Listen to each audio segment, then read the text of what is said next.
Alors Syndic de choc signe le retour de Ji-sung dans une comédie depuis Familiar Wife qui date de 2018. Et franchement, les 4 premiers épisodes promettent du lourd. Avant tout, est-ce que ça va? Est-ce que tu as passé une bonne semaine? Syndic de choc, c'est simple, c'est Magui et compagnie. Park et Kang qui tient une maison de jeu en Tsum Tsum avec pignon sur rue, parce que ce genre de délire, c'est tout simplement interdit en Corée du Sud, et forcément qui doit graisser la patte de certaines personnes pour pouvoir faire sa vie tranquillou. Sauf que l'un de ces bouffons, Son Dae-hong, propose à son supérieur Kwak Jung-kwang d'extorquer une grosse somme d'argent à Park et Kang pour qu'ils puissent intégrer un club de richards qui font des magouilles. Le truc habituel avec les méchants riches dans les K-dramas. Et du coup, Park et Kang se dit « Allez, on va taper dans les fonds de syndic de copropriété » et avec l'aide de sa team Kim Gyeong-nam, Jae-gil, Big Brother, il va former une fausse famille en rajoutant Wang In-sik, un ancien client qui les introduit à cette combine, Kang Hari, une avocate sans le sou qui joue le rôle de qui tu veux, contre-espèce sonnante et trébuchante dans le rôle de son épouse, 500.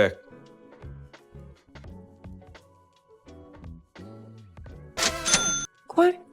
et Kim Gyeong-book qui va l'appeler papa au lieu de tonton car c'est le fils de Kim Gyeong-nam. Et ce que j'ai vraiment apprécié dans les 4 premiers épisodes, c'est que tout s'enchaîne assez rapidement. Les enjeux, la dangerosité de Lee Chang-won, les personnages et la trame sont introduits dans le premier épisode. Et là, c'est spoiler. Donc si tu ne veux pas savoir ce qui se passe, arrête-toi là tout de suite et va admirer Ji-sung et son charisme naturel. Pour les autres, en 4 épisodes, l'élection est bouclée. Park et Kang est devenu le président de l'association de copro et j'ai presque envie de dire qu'il reste plus qu'à piquer l'argent et se barrer. Mais je pense que la série va directement enchaîner avec les magouilles de Lee Chang-won vu que c'est un peu le grand méchant.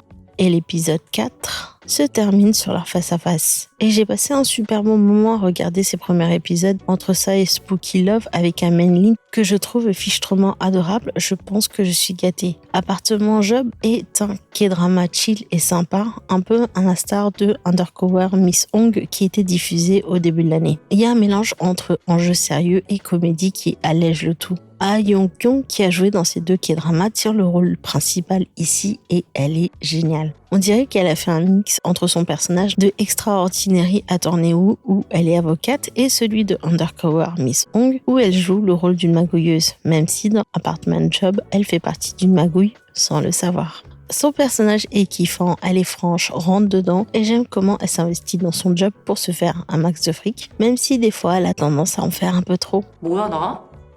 가짜 가족도 가족이라고. 나 지금 박해가 편든 거야? 어이없어.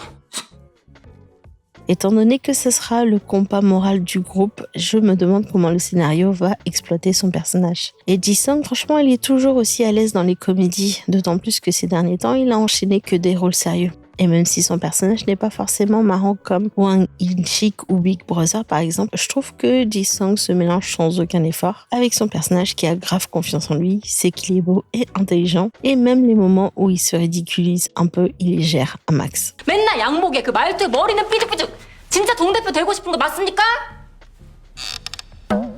Non, franchement, ça fait grave plaisir de le voir dans une comédie parce que ça fait grave longtemps. Je sais, je me répète. Comme je l'ai dit, ce qui m'inquiète un peu, c'est que la série enchaîne assez rapidement les événements avec un super bon rythme. Du coup, j'ai un peu peur que la série souffre d'une petite baisse de régime entre-temps. Donc moi, j'aime bien et je te le conseille si tu recherches un K-drama sympathique avec beaucoup de magouilles. Et si tu as aimé Undercover Miss Hong, je pense que tu trouveras ton bonheur dedans. En tout cas, il est temps pour nous de se quitter et il est temps pour moi de te souhaiter un bon dimanche, une bonne semaine. Et je te dis à dimanche prochain. 왕자님, 이 아빠 무릎 위에 앉을까?